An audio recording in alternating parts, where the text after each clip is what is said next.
Bom dia, tarde, boa noite para você que está nos escutando, independente do horário que esteja nos escutando.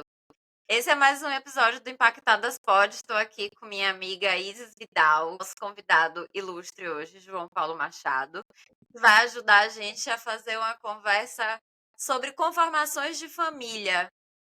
Será mesmo que os titãs estavam corretos quando falaram que família significa ser papai, mamãe e filhinho? João, se apresente, meu amor. E aproveite e já dá uma respondida aí na minha provocação. Eu sou João Paulo, fui colega de Maísa na faculdade de farmácia, né? Agora estou me enveredando pro ramo da psicologia. E acho que a maturidade traz isso pra gente, né, Maísa? De buscar o autoconhecimento, ter um contato maior com as humanidades, né? Que a gente era tão de saúde, tão das biológicas. E é isso, eu sou do interior da Bahia, Barra do Estiva, uma cidadezinha não turística da Chapada Diamantina. E aí vim fazer faculdade aqui, farmácia, e acabei ficando nesse caos chamado Salvador. O que eu posso falar mais? E é isso. Mas a gente conversa sempre sobre vários temas polêmicos.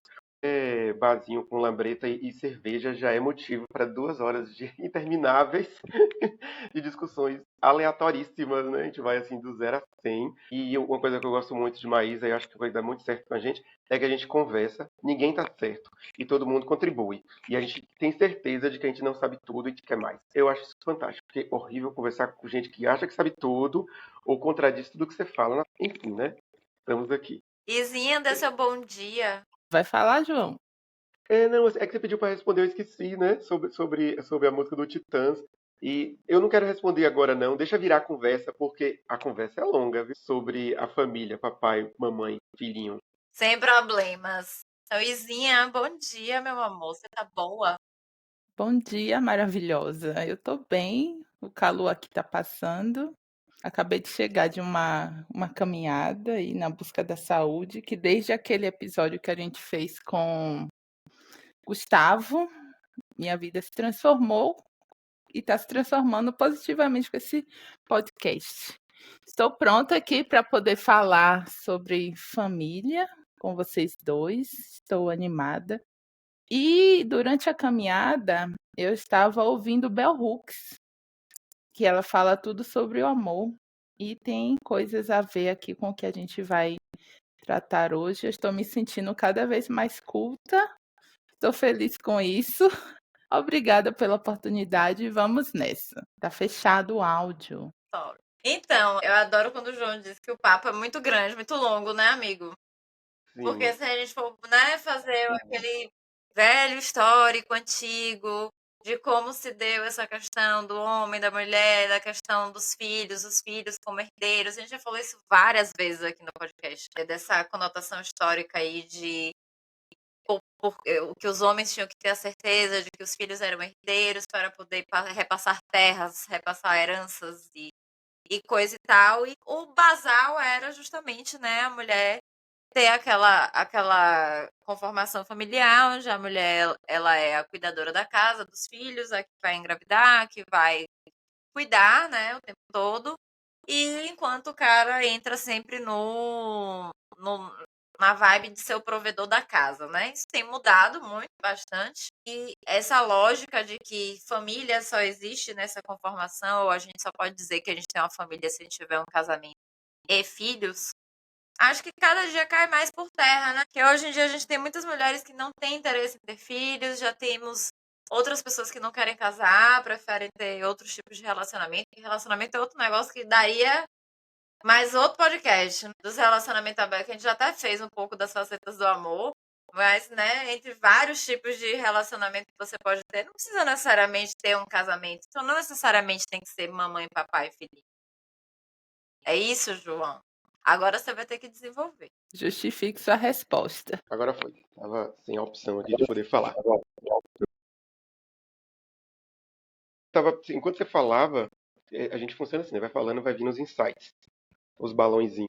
E aí eu pensei que é quase impossível falar de família sem falar sobre sexualidade, gênero. É uma coisa ligada à outra, não tem jeito, né? Freud tá lá batendo palma no céu que ele estiver. Embora ele fosse ateu, né? Interessante. E não tem como, gente. Primeiro, a sociedade é construída baseada em várias questões, né? culturais principalmente. E aí depois vem em segundo plano a religiosa, que a cultura virou religião, e isso aí determinou o mundo ocidental, oriental, etc. E aí a gente se pega assim, eu, você, Isis, nasce naquela família que tem o pai, que tem a mãe. Aí depois cresce e percebe que o mundo não é só aquilo. Depois muda tudo, né? O pai termina com a mãe, e aí você acha que o mundo acabou. E depois você percebe, não, que muita gente é assim. E aí todo mundo sofre por conta disso, né? Porque tem que ter aquela família nuclear feliz da novela das 8.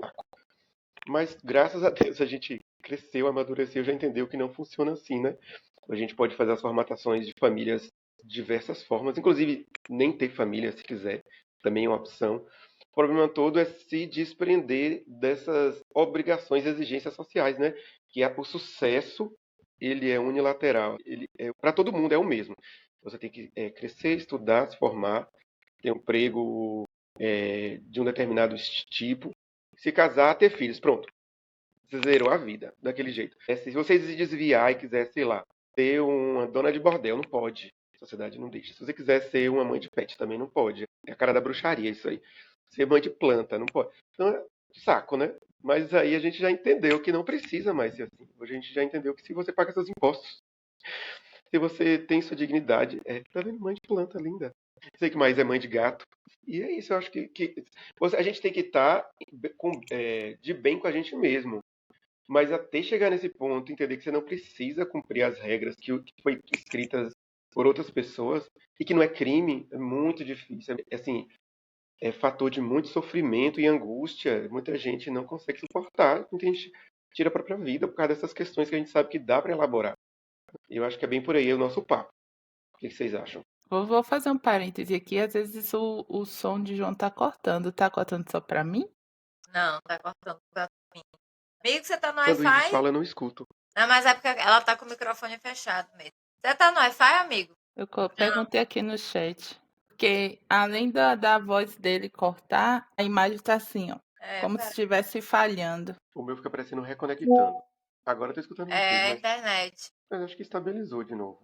Vamos que vamos. Então vamos tryhard. Você tá no Wi-Fi, né, amigo? Eu tô no Wi-Fi. Será que eu devo trocar de Wi-Fi? Peraí. Só um segundo. Agora melhora. Amor, bom dia. Desculpe estar incomodando suas férias. Sua folga. Vem cá, meu amor. Joilson começou ontem, não foi a Citarabina, não foi? Aí as ampolas tá reservada para ele, não é isso? Me falaram aqui de uma Suelen. Chegou alguma coisa na sexta-feira de ampola?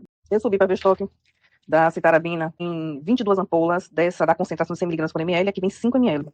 A gente tem 22. Ai, Mai, o que eu vi aqui, que essa daqui é suficiente só de Joilson. Não dá para introduzir paciente, não tô errada. Veja aí comigo, pelo amor de Cristo. Esse aí eu tô me estressando no domingo, de tomar uma, não se estressar. Mas aqui, né? Culpa do chefe. Dá até pra ouvir. Tudo.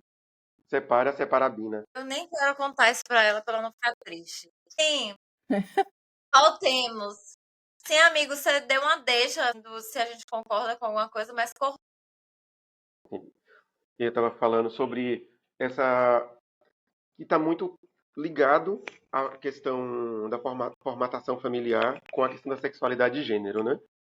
E que num passado recente a gente ainda sofreu muitas consequências disso, né? De achar que o objetivo da gente socialmente era construir a família. E o sucesso era isso, era você ter um trabalho, né? E construir uma família. Isso para os homens mais do que para as mulheres. Aí depois, né, na década de 30, com as revoluções todas, para as mulheres também. O sucesso era se formar, ter um trabalho e constituir uma família. E agora a gente está nessa transição aí, né? Ressignificar o que é família, já que nem todo mundo tem esse ideal. Até porque o mundo neoliberal ele exige uma vida que a gente não tem mais como era 100 anos atrás. A gente precisa, às vezes, trabalhar muito, tipo, fazer analisantes, e no final das contas você percebe que você não é de família, você é mais de trabalho, você não é de família, você é mais de amigo, você não é de família, você é mais de planta ou de pet. Você gosta mais disso, ou por questões pessoais, ou não, você olha e fala, não, não é pra mim aquilo ali, de parir, ou de limpar a criança, né, ou de ficar noites a fio cuidando de... Eu tô falando isso de uma maneira pessimista, mas é o natural, né? A gente sabe que esse é o natural. E eu tô falando isso, acho que já é uma coisa que eu também refujo um pouco. Então, o que vocês acham? acho assim, sobre essa questão de família pra mim, né? Eu venho de uma família super conservadora, normal, e que eu também achei que o sonho da minha vida era casar, ter filhos. né? E aquela coisa toda não deu certo. E aí a gente teve que ressignificar algumas coisas. Sobre a questão de ser mãe, por exemplo, tem muitas mulheres que eu conheço, né, que eu já conversei na vida, que sempre falam, né, o sonho da minha vida é ser mãe. Nunca foi o sonho da minha vida ser mãe. Fico vendo, inclusive, agora, né, que minhas amigas contemporâneas estão todas é, gestando, parindo e tal, e eu olho para aquela situação e faço, tipo, isso não é para mim? Eu não tenho interesse nenhum em gestar ninguém. Eu não tenho interesse nenhum em cuidar de ninguém. Eu não tenho interesse nenhum em ficar sem dormir, como o João falou aí, né? Essa coisa que eu fico só ouvindo das meninas, tipo. É porque a maternidade, de uma forma geral, ela é muito romantizada, né? De que é muito o amor incondicional ali pela criança e tal. E durante uns 2, 3 anos ali, enquanto a criança ainda demanda muito da mãe, né? A mulher, ela acaba precisando se organizar para ela não se esquecer dela mesma e apenas assumir a função de mãe. E eu penso que isso não é para mim, gente. Assim, e tá tudo bem. Eu acho que há uns 10 anos, eu já fui mais julgada por isso. Tipo assim, nossa, mas por quê? Como você é insensível. Não, gente, eu quero dormir. Eu gosto de dormir. Eu não quero acordar para cuidar de ninguém. E às vezes eu já acho que eu já tenho isso aí, já faz parte da minha psicologia, eu já tenho problemas suficientes. Dar conta de mim mesma. Então, não quero ter a responsabilidade de dar conta de um outro ser humano pequenininho que vai ficar ali dependente de mim. Então, hoje eu vivo uma família onde eu entendo que a minha família sou eu e meu marido. E isso é uma família sem o filhinho. E vai continuar sendo. E lá um dia, sei lá, se por algum motivo o relacionamento não durar, eu serei a minha própria família. E tá tudo bem também. Sem contar que existe o vínculo familiar aí com o pai, com a mãe, que não vai deixar de existir, né? Então, assim, eu acho que realmente a gente não pode pensar nem se frustrar, porque é isso que a gente estava conversando aqui nos bastidores antes. Eu vejo muitas mulheres muito frustradas, às vezes, porque não aconteceu o casamento, ou não era o casamento que ela queria, ou casou, mas não conseguiu ter filhos. E é uma frustração muito grande essa coisa de não ter sido mãe, ou então de não ter seguido esse passo a passo, né?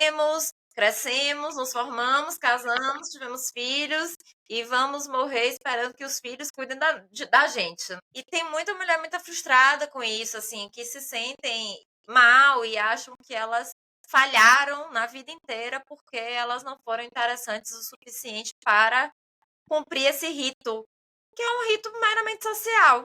É muito mais sobre ela e o que ela acha do que é família para ela, do que de fato a gente pode considerar como família. Falei demais. Vamos lá. Não, falou bonito. Quando eu analiso isso tudo, eu concordo com muito do que Mai falou, principalmente na questão da romantização da maternidade. E eu fico pensando o quanto isso já não é o pacote pronto que entregam para gente durante a nossa educação, né? Principalmente quando eu falo das mulheres que têm essa responsabilidade de manter a estrutura familiar. Porque você observa várias coisas, várias derrapadas de homens, e aí cabe à mulher esse papel de flexibilizar tudo para que a família continue existindo. E aí, o quanto isso é doloroso para a mulher, em nome de se manter o que a sociedade espera da gente. E aí a gente, quem não segue isso, acaba sendo muito apedrejada, atacada e criticada, principalmente. E não é o de praxe você ver mulheres independentes, felizes. Eu acho que isso incomoda muito essa sociedade que se moldou ao longo do tempo buscando isso, mas as coisas estão mudando e muito. E algumas vezes eu já me perguntei se esse desejo de ter uma família, de ter filho, era realmente meu ou se era uma entrega do ambiente que eu fazia parte. E aí me faz refletir muito, porque eu tenho coisas tanto de um lado quanto do outro, de realmente querer construir minha família, de ter filho. Mas, por outro lado, quando eu analiso o meu estilo de vida, eu fico pensando onde se encaixaria aqui uma, uma família, quer dizer, marido, filhos, participar da criação de filhos, ainda mais as coisas como estão hoje em dia, né? Imagino para manter o padrão de vida e acrescentar pessoas que vão depender daquela mesma fonte de renda. Às vezes a gente acha que o dinheiro que a gente ganha, mal pouco dá para a gente. Como é que vai entrar aqui mais pessoas que vão depender dessa mesma fonte de renda? Sendo que a gente sabe que no Brasil, para você ter uma educação minimamente digna, você tem que demandar muito investimento. Saúde também. Então, como é que esses fatores todos encaixam para caber ali na família perfeita?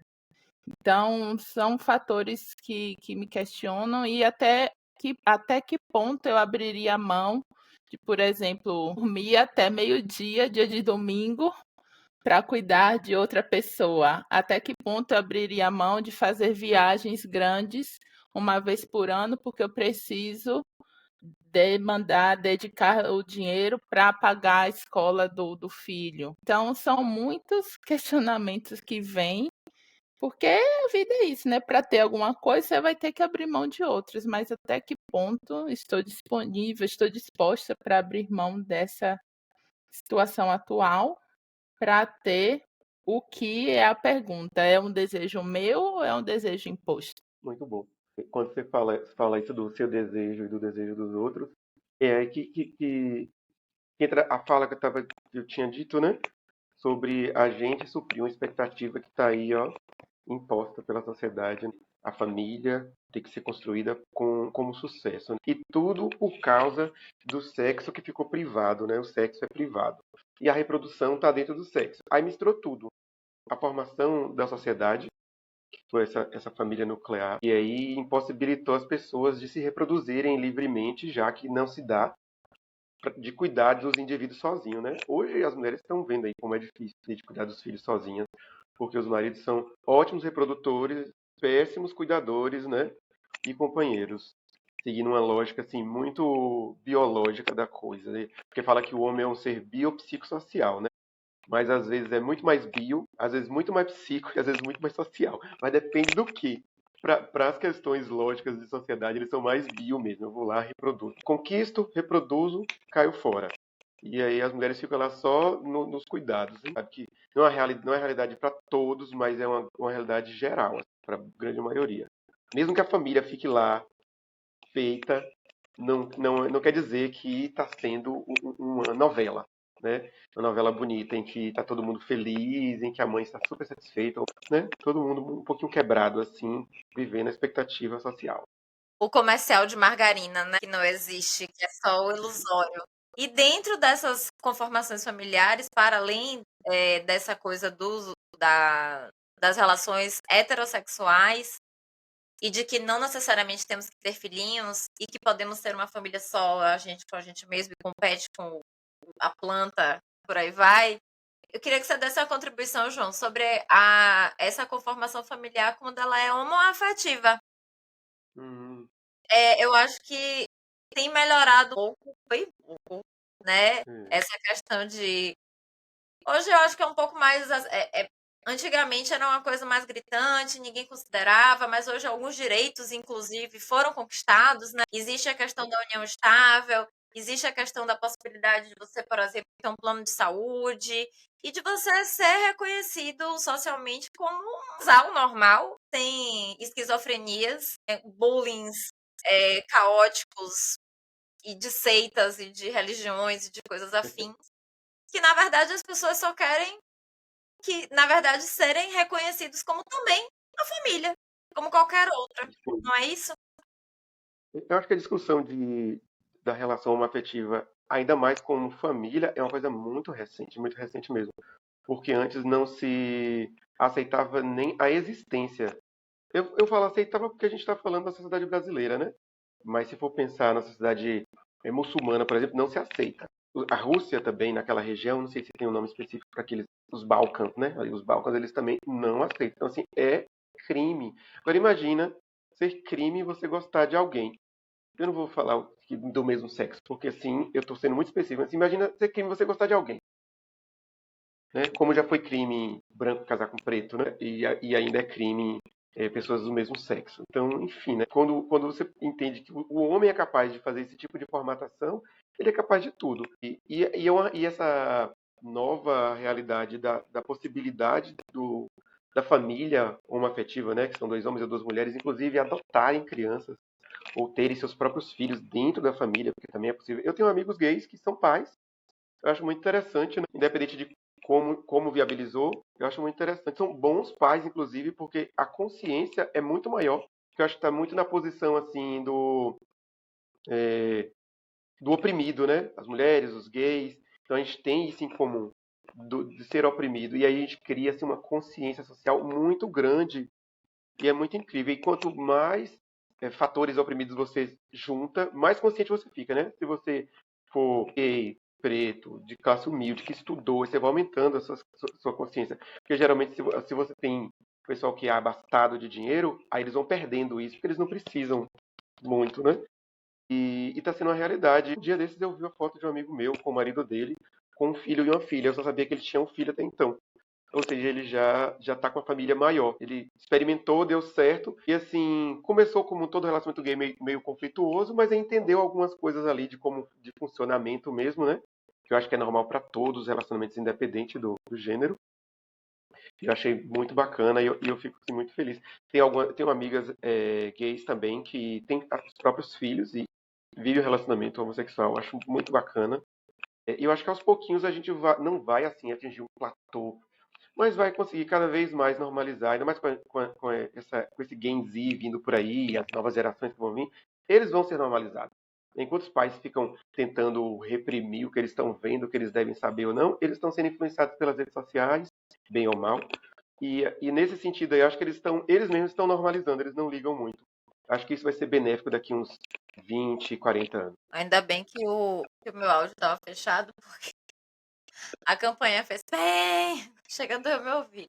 É isso, né? E assim, eu acho interessante também ressaltar que a medicina hoje ela já tem alguns recursos, principalmente para mulheres, relacionamentos homoafetivos. Tá aí a Ludmilla com a ex-BBB lá, que já conseguiram, através de uma fertilização in vitro, né, coletar pelo menos, acho que geralmente o óvulo é de uma das mulheres e aí a outra gesta Outra gesta, né, é alguma para ter essa relação de vínculo, né, de vinculação, de que não foi uma decisão unilateral de alguém, né, todo mundo participou do processo. Eu acho isso muito bacana, ao passo que eu ainda vejo que existe muito preconceito com isso, né? A própria Ludmilla, em uma entrevista que eu vi, no dia que ela anunciou que a mulher dela estava grávida, Bruna, ela perdeu não sei quantos mil seguidores. Por mais que a gente esteja vendo que isso está acontecendo com mais frequência, ainda causa, né, na nossa sociedade conservadora, um cômodo de que aquilo não é considerado natural, não é considerado, né, a costela lá de Adão.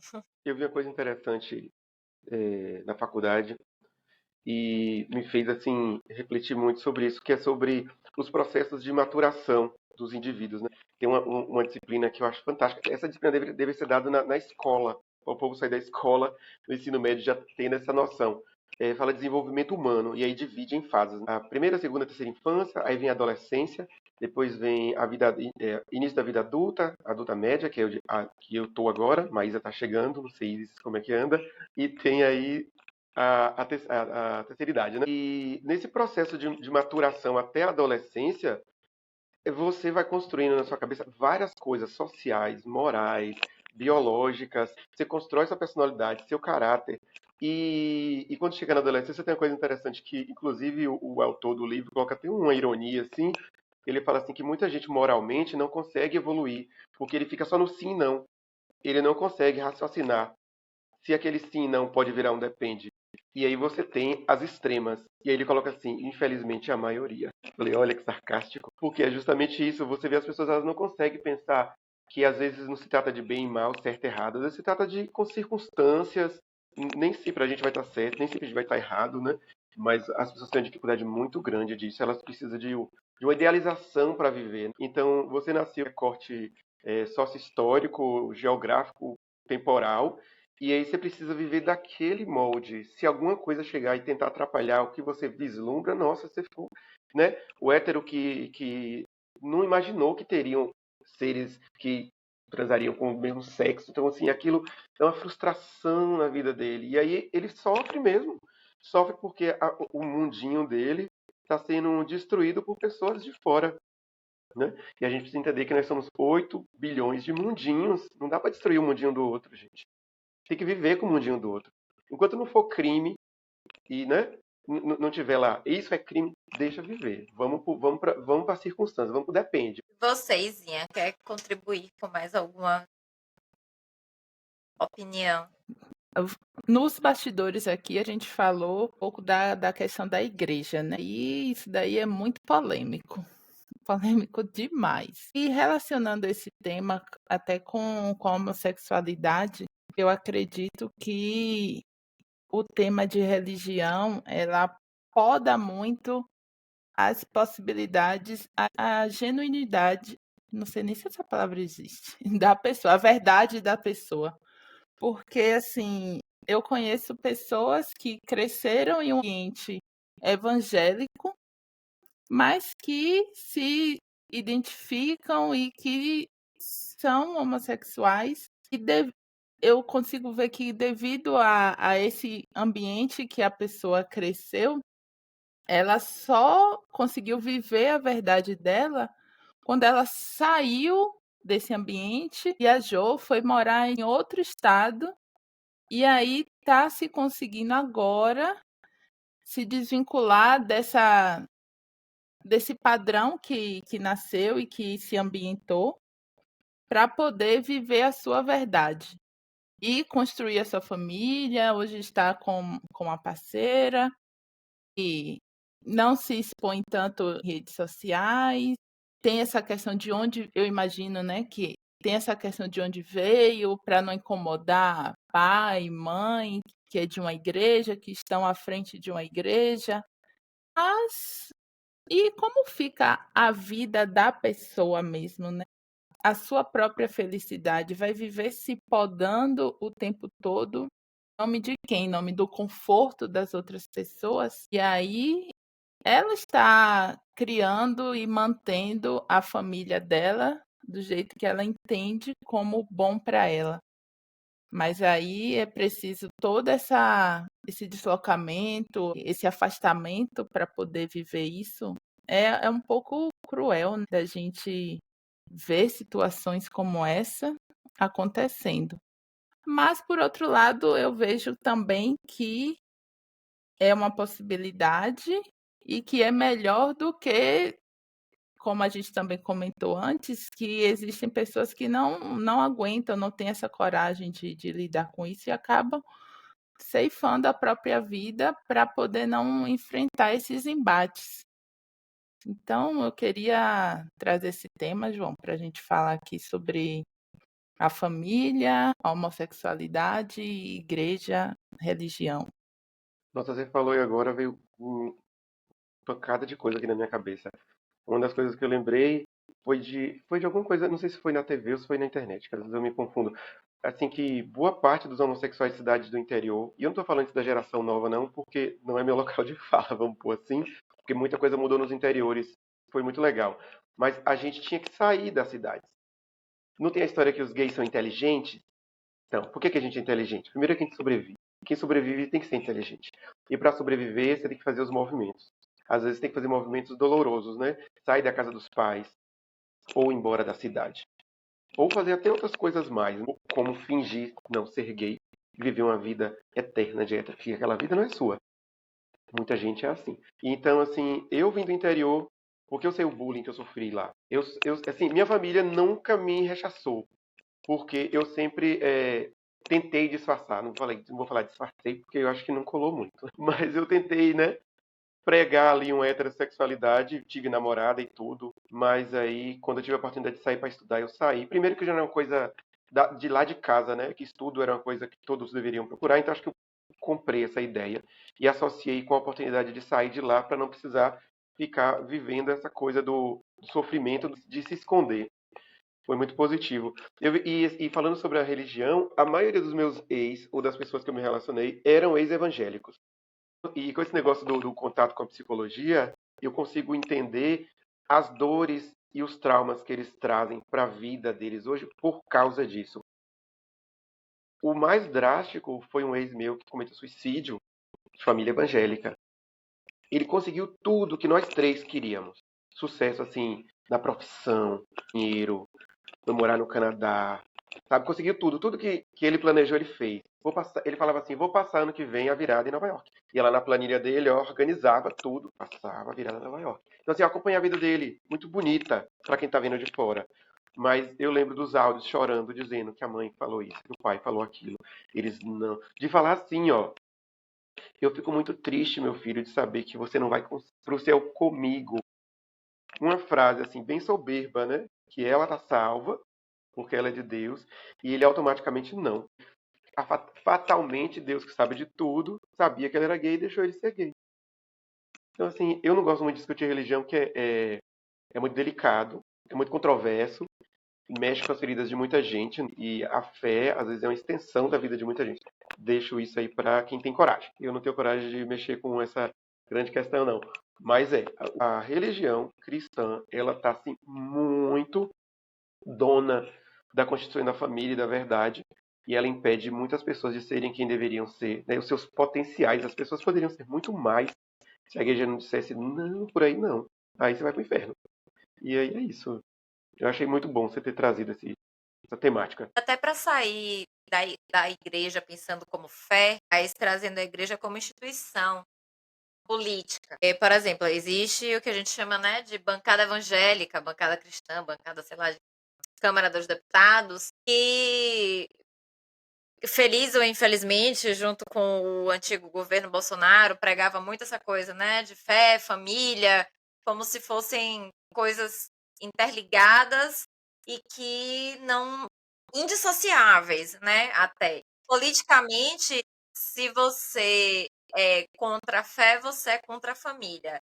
Se você não entende a família tradicional, papai, mamãe, filhinho, como família, você talvez não tenha fé. E aí por aí vai, né? E assim, eu acho muito ruim porque essas pautas políticas, elas vão enviesando de tal forma que deixa de ser sobre coisas relacionadas à melhoria da comunidade, da sociedade, sabe? Te para se preocupar com a vida do outro, se o outro deve, se o outro não deve fazer isso, aquilo. É aquela velha história, né? Tenha a fé que você quiser. Isso não depende de religião e nem exatamente sobre a fé que você tem, nem o que você acredita. Mas se você acredita que o relacionamento homoafetivo não deveria existir, não seja homoafetivo apenas. Não é isso? Se você acha que as mulheres não devem ter o direito de definir sobre a questão do aborto, por exemplo, não aborte. Mas, assim, por que a gente precisa ter bancadas políticas? Porque a gente já está ultrapassando a questão do que é família, porque eu acho que nós três aqui chegamos num consenso de que família, de fato, pode ser várias coisas e que a gente precisa se frustrar menos socialmente por não ter atingido um determinado modelo. Mas, assim, infelizmente, a gente trazendo isso de uma forma mais macropolítica, a gente tem hoje pessoas que querem fazer leis, legislações, dizer como as pessoas devem viver as suas próprias vidas. E eu não sei a custo de que isso, sabe? Não sei. Porque o que se mais vê hoje é morte de mulheres, né? Feminicídios e morte de homossexuais. E a gente vai compactuar com esse tipo de criação de legislação para proibir XY coisa ou XY forma de família, porque a família brasileira tem que ser tradicional e conservadora. Isso me pega, assim, isso me deixa meio aborrecida. Mas deixa nós, afeta todos, né? deve ficar. A gente vive numa sociedade tão hipócrita, é tão ruim assim, e parece que as pessoas sabem que são e gostam de ser, e tem até o jogo social da hipocrisia. Eu acho tão chato. Assim, como você gosta de falar, mas, dá uma preguiça, né? Dá uma preguiça, porque os evangélicos. Dá uma preguiça. Os evangélicos sabem, assim, eu tô falando dos evangélicos, pelo menos os pensantes, né?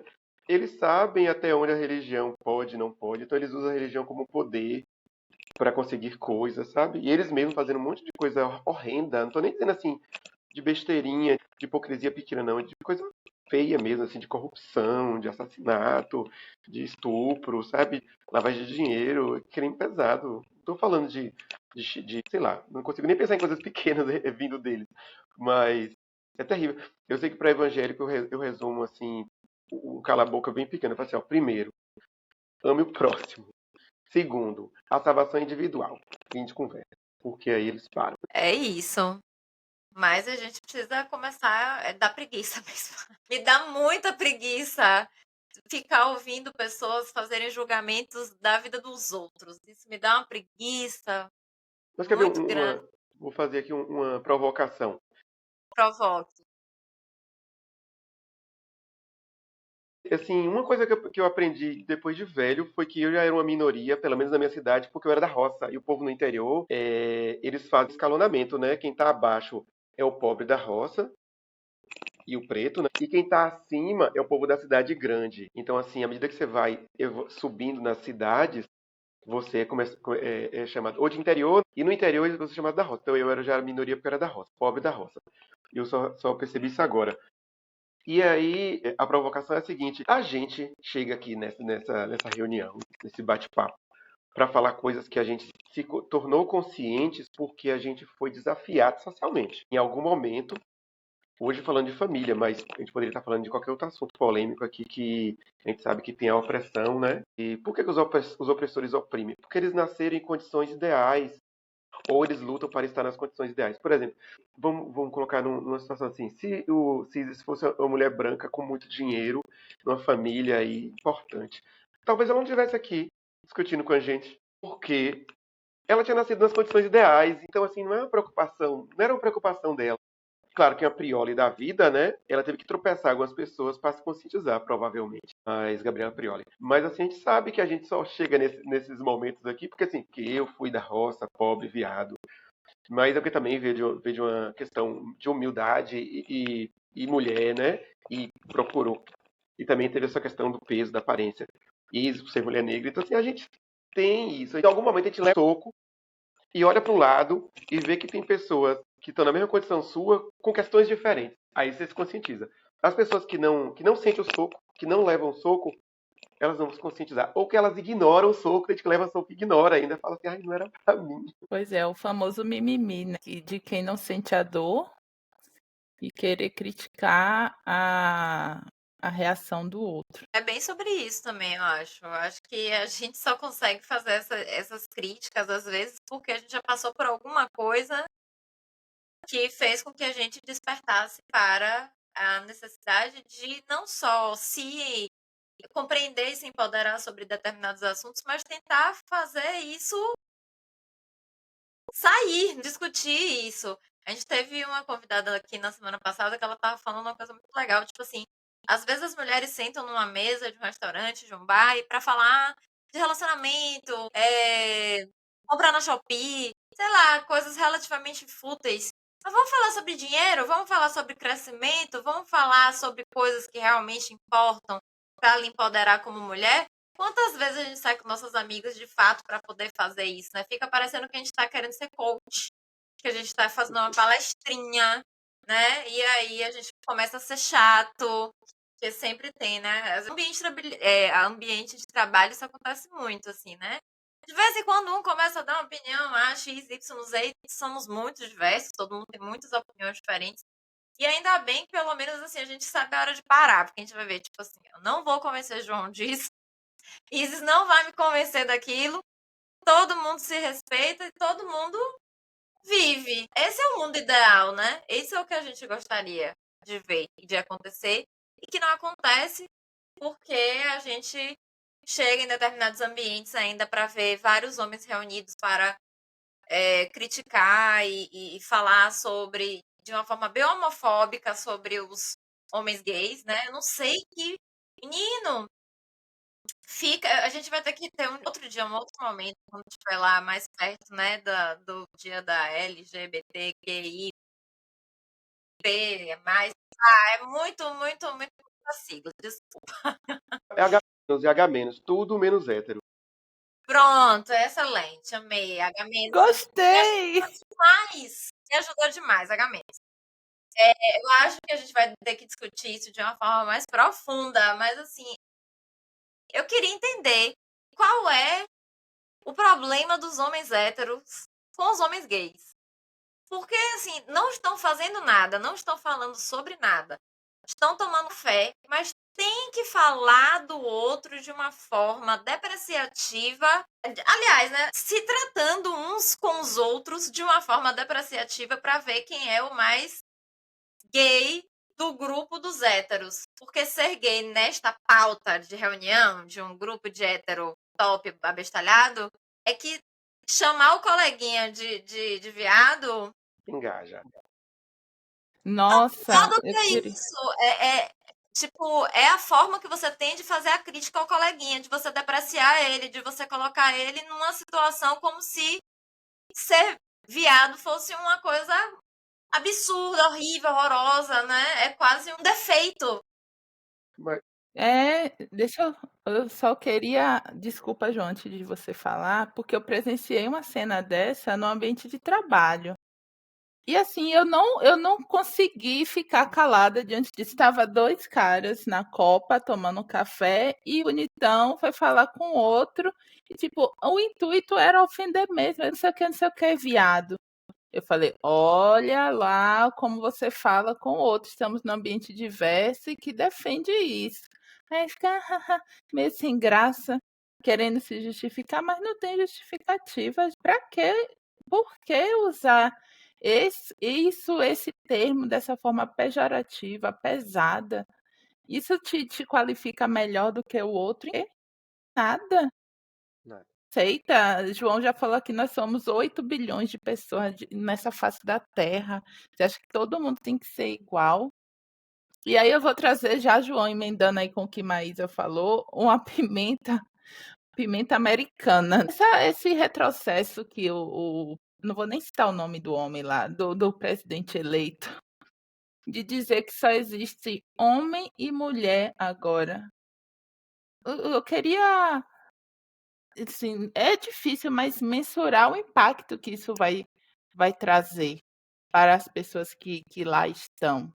E a repercussão que isso pode ter em outros lugares, porque com certeza tem muita gente achando que isso é o certo. Mas é muito. A palavra que, para mim, define isso é retrocesso. Eu queria que você falasse um pouco sobre isso também. Menina, o homem lá, o presidente eleito, né? Eu acho que ele tá com 60. Voldemort. Ele Aquele que não deve ser não pode, nomeado. não pode ser nomeado. E tudo é algoritmo, né? Se você fala, vem pro seu celular, então não fale. É uma coisa muito geracional, né? Eu não vou dizer que todos os idosos são conservadores. Mas cá pra nós, quantos idosos não são? Né? A porcentagem é muito piquititica. E ainda mais se tratando de pessoas mundialmente importantes, isso é muito perigoso.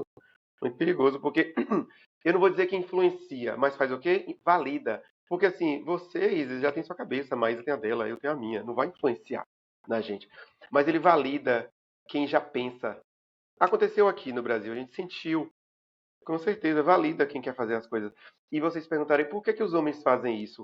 Assim, a psicologia tem as abordagens diferentes e cada uma pode explicar um pouquinho. Sabe aquela frase que o pessoal fala assim: homem homofóbico é viado enrustido.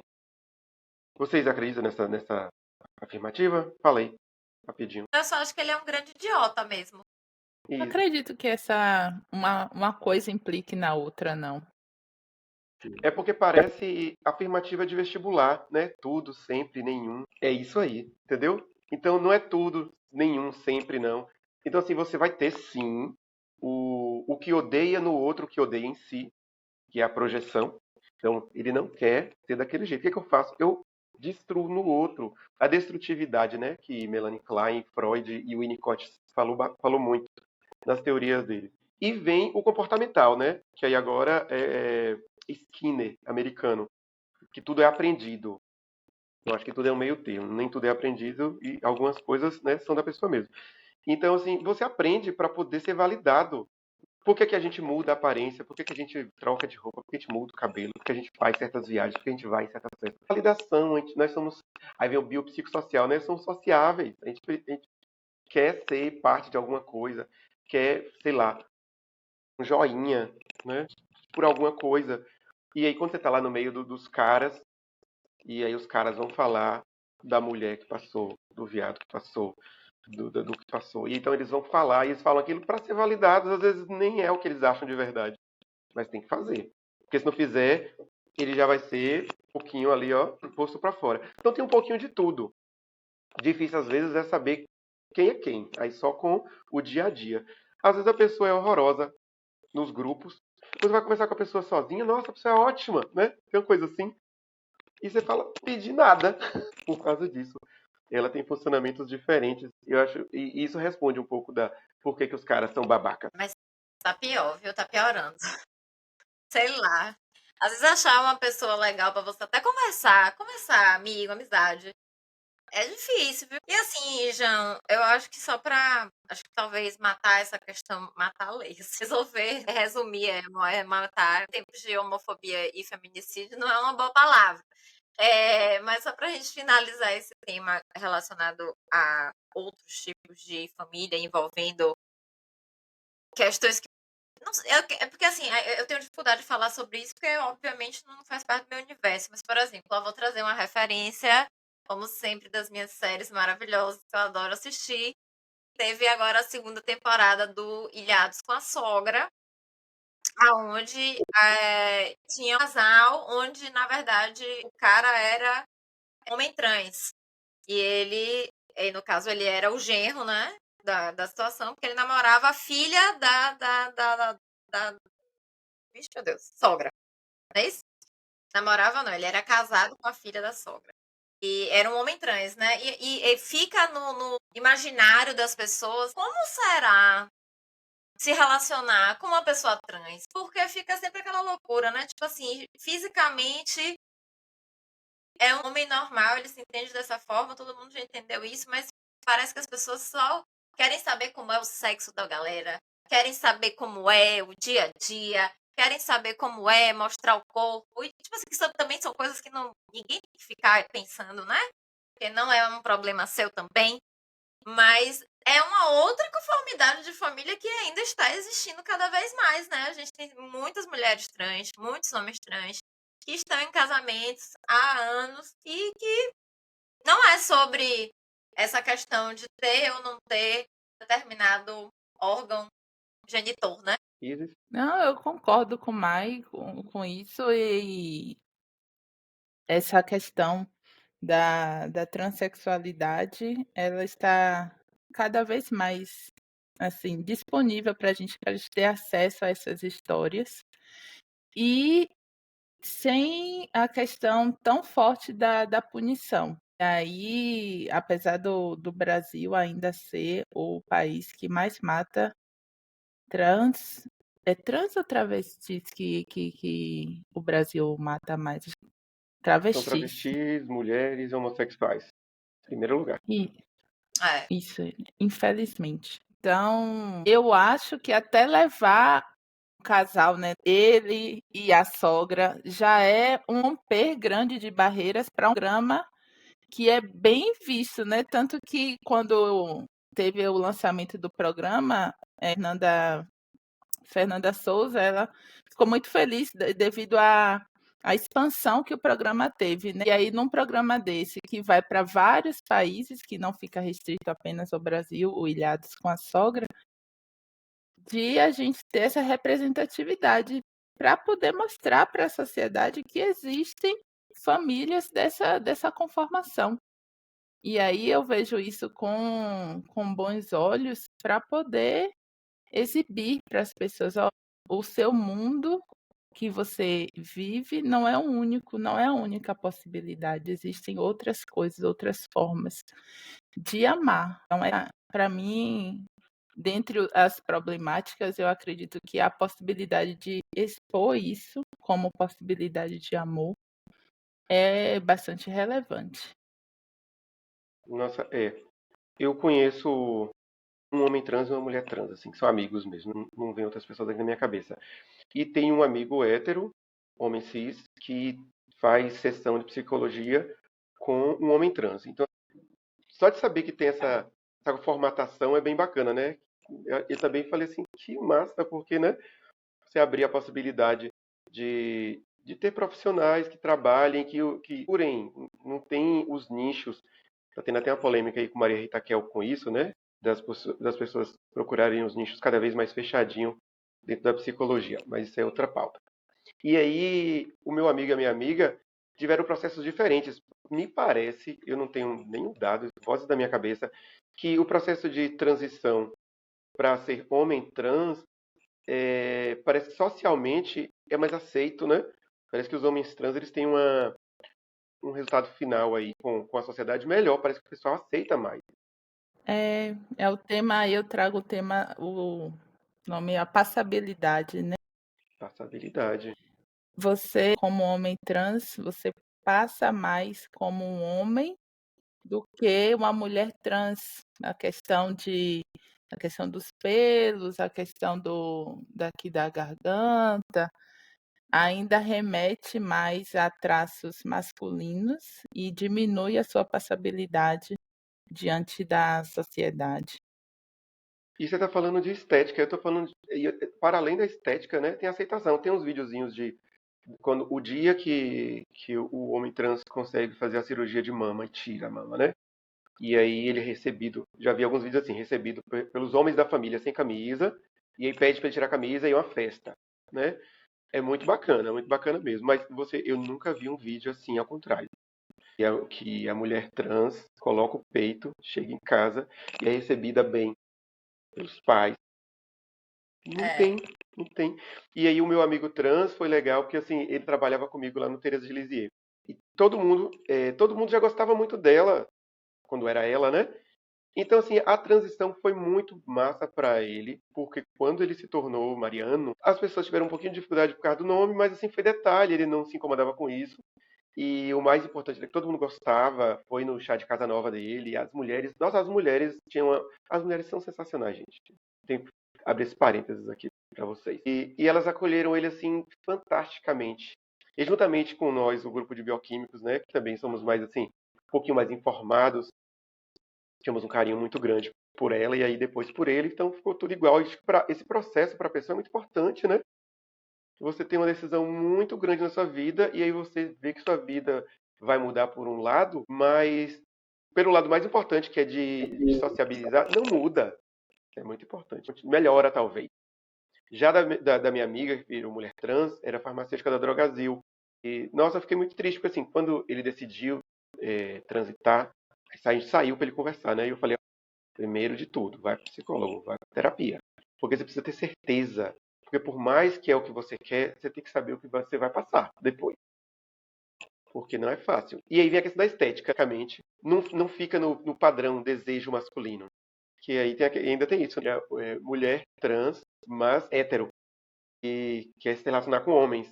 E agora? Como é que faz? Né? Porque os homens gays geralmente não se relacionam. Geralmente, viu? Não é regra. Não se relacionam com mulheres trans. Homens gays gostam de se relacionar com homens, né? E aí vai atrás dos homens héteros. Os homens héteros muito delicados. Vocês mesmos sabem. Os homens héteros são muito delicados. Então, eu fiquei muito feliz quando ela me disse que depois de sair da Drogazil, eu não estava conseguindo mais nada, mas aí é uma outra questão, porque farmácia realmente está. Enfim, conseguiu entrar para academia. E a academia, né, é desempenho. Então, ela tem um super potencial acadêmico e está agora fazendo o doutorado dela e está super feliz. Eu falei, vai ser. Eu fiquei feliz, assim, acho que não lembro se falei, porque vai ser a saída para ela financeiramente, né? E até para as conquistas, realizações pessoais. Fiquei muito feliz. Então, assim, essa é a realidade. Hoje em dia, os homens trans têm uma boa saída, uma boa passabilidade, e as mulheres trans, a depender da estética e da classe social, nem tanto. Importante. Esse recorte econômico é muito importante porque são acessos que vão ser garantidos através do dinheiro e a gente não pode fantasiar isso, né? Uhum. Até você conseguir fazer uma cirurgia, ainda que não seja a cirurgia de redesignação do sexo, mas essas cirurgias que você mesmo citou da mama e tal, pode entrar numa lista do SUS, mas você vai esperar quanto tempo para que seja atingido? E aí, quando você tem dinheiro, você tem acesso a isso mais rapidamente. Não tem como fugir disso, né? E já tem, e no SUS até anda tendo realmente, né? Vários grupos que lidam com a saúde da pessoa trans. Tem, lá no Sim, UPS, tem inclusive, legislação para isso. um relatório sobre isso. É bem interessante. Essa semana teve uma cirurgia de resignação de sexo lá no UPS. Foi? Foi, tá vendo? Será uma evolução. E saber Muita que gente. essas pessoas, como você falou, né? Precisa de uma organização psicológica para saber o que elas vão sofrer, mas que, como qualquer ser humano, merece ser feliz e ter o relacionamento que quiser, com que tipo de gente tiver, e que isso também vai se tornar uma família para ela. Exato, voltando à família, exato. E é como a gente falou, né? A gente sai do padrão estipulado, tenta se encontrar primeiro internamente e depois socialmente. E como família é uma coisa social, aí quando você se encontra e você entende como você pode formatar e constituir sua família, aí sim você vai lá e faz. Seja para ter filho, para ter um parceiro ou uma parceira, ou para ter nenhum parceiro. Cada um tem que encontrar a melhor forma do não sofrimento, né? E da realização. É bem por aí. É. E para fechar, eu queria trazer, geralmente, minhas referências de novo. Só que agora de Instagram, né? De Instagram de uns coach, uns negócios assim que de vez eu assisto. Ele traz uma abordagem sobre família que eu concordo muito, né? Muita gente sofre muito ainda por causa de pai, mãe, irmão. Porque a mãe não gosta mais do irmão do que de mim, porque ela me trata mal, porque o pai fez isso aquilo. E aí não sai desse ciclo, né? Parece que entra ali num ciclo de. Não sai do Édipo, né? Que, tipo assim, tudo bem, é sua família que te criou, você nasceu da sua mãe, do seu pai, seu irmão vai ser seu irmão, mas, tipo assim, quando você sai de casa e seja para casar com uma pessoa hétero, ou homo, ou trans, ou para não casar, para casar com a planta, você criou uma nova família. E as pessoas, elas não conseguem se dissociar da família original dela, né? Ela acha que ela tem que ficar ali preocupada 24 horas por causa da relação com a mãe. Aí agora tá um negócio de narcisismo, né? Todo mundo é narcisista agora. As mães é tudo narcisista. O irmão é problemático. O pai não sei lá, não é legal com a mãe, é violento, sei lá o quê. Cara, saia desse ambiente familiar. Você não é obrigado a viver lá para sempre. Nasci lá, cresci lá, constituí minha personalidade lá. Mas você não é obrigado a viver com essas pessoas, inclusive. Isso é uma decisão que você pode tomar e que as pessoas não acham que isso nem existe, né? Que nem pode. Eu percebo isso, né? Fica assim, minha mãe não gosta de mim, ela me coloca para baixo até hoje, não sei o que. Tipo, essa não é mais a sua família, sabe? Isso é muito mais sobre a sua criança ferida, que tá ali ainda querendo a validação de pai, de mãe, de tudo mais, do que necessariamente da nova família que você tem. Então, sei lá, digamos, voltando na hipótese do papai, mamãe e filhinho, se você é casado, tem seu filho lá, sua família é seu marido e seu filho. Essa é a sua família no momento.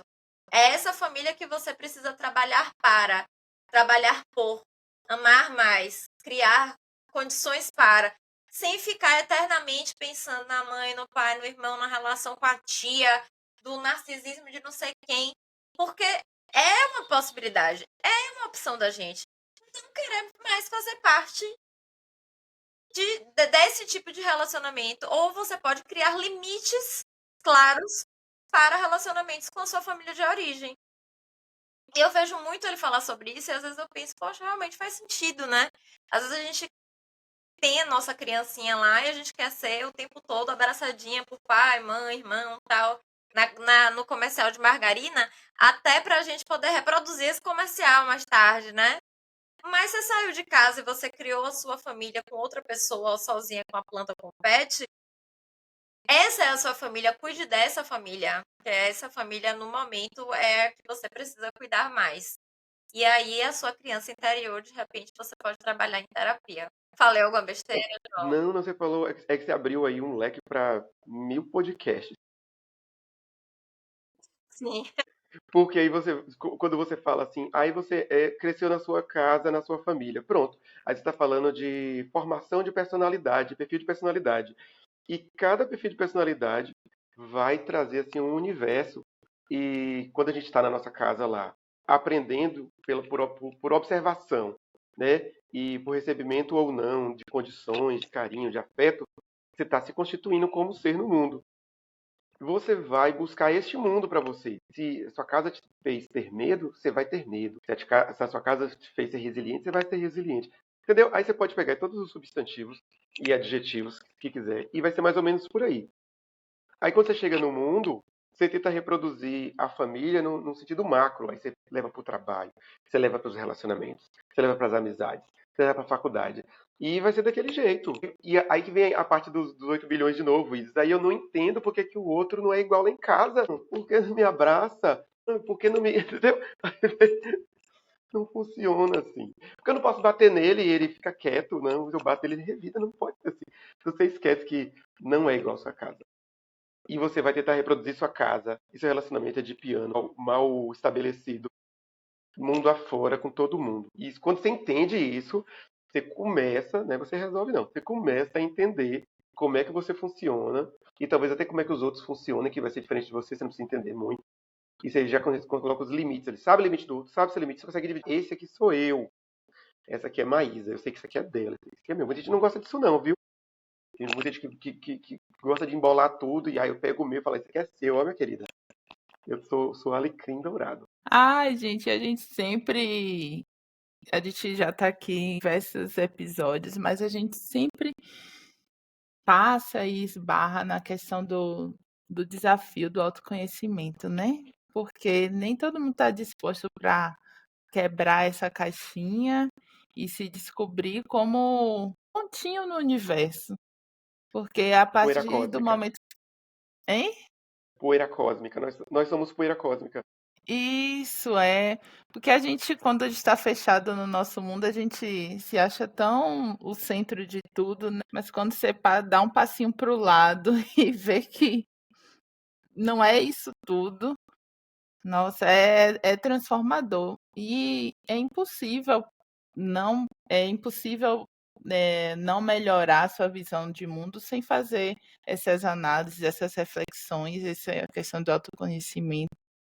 E terapia, né? Eu sei que terapia não é uma coisa acessível, assim, imediatamente para todo mundo, mas só a vontade de questionar conceitos tão engessados já é um motivo de celebração, porque quando a gente passa a considerar a possibilidade do outro, eu acho que já ajuda em muita coisa, né? De sair do centro, que é a única verdade é a nossa, já é um passo muito à frente para uma convivência em sociedade, eu diria. Perfeito. Resumiu.